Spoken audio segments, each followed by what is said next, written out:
Hello mga kasumanwa! So I'm back again for another vlog. For today's vlog, isa po itong spontaneous trip papuntang Hanover.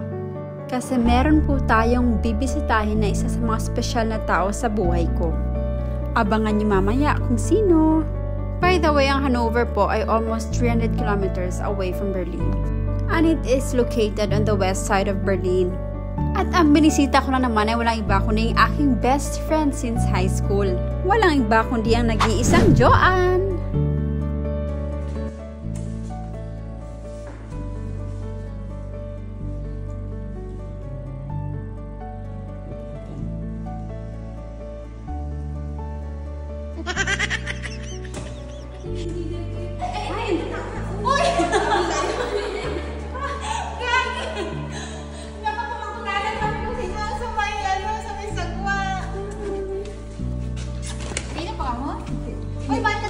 Dumating kami ng Hanover at around 12 noon. Then iniwalan namin ang gamit na dinala ko para sa kanya at nagpahinga ng konti, tapos lumabas kami agad. Kaso biglang bumagsak ang ulan kaya nag-dinner na lang muna kami. Miss, Pinay? Pinay? After how many years na hinintay ko, at last nandito na din siya sa Germany. By the way, ang best friend ko po ay isang nurse din at dito siya naka-assign sa Hanover. Sobrang saya ko kasi at last nakarating na din siya sa Germany. Yun nga lang, kailangan ko muna mag-travel ng oras para bisitahin siya. Pero okay lang. Hindi naman actually masyadong malayo ang Hanover sa Berlin. Pero umabot ng almost 4 hours ang travel namin. Dahil nga meron kaming Deutschlandweit or Germany-wide ticket, sumakay kami sa tren na hindi na naman kailangan bumayad ng extra. So in short, wala kaming binayaran sa aming transpo. Pero kung magbo-bullet train kami, abot lang naman ng almost 2 hours ang biyahe. At dahil first time palang gumala ng best friend ko, kaya dinala namin siya sa isa sa mga sikat na tourist spot dito sa Hanover, sa Herrenhäuser-Garten.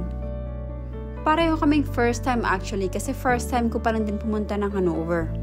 At napawaw na lang ako sa sobrang ganda ng lugar. Ang Herrenhäuser-Garten po ay may kalaparin na almost 50 hectares. At isa siya sa mga kilalang oldest botanical garden dito sa Germany.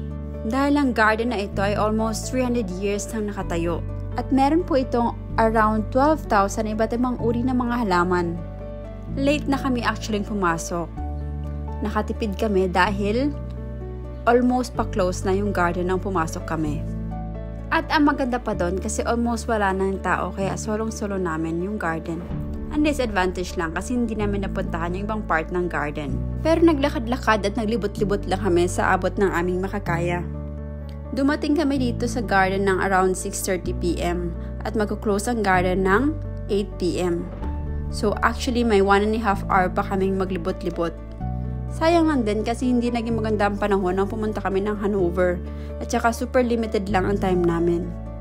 Pero for sure, babalikan namin to pag may enough time na talaga at maganda na ulit ang weather. Huwag kayong mag-wonder kung biglang nawala si Milab sa scene kasi nagtakil naman siya ng layuma. After namin gumala, dumaan kami ng grocery store at bumili ng mga pagkain kasi nagluto si My Labs ng sinigang na isda. At hanggang dito na lang ang aking vlog dahil pauwi na kami ng Berlin. So until my next vlog, bye!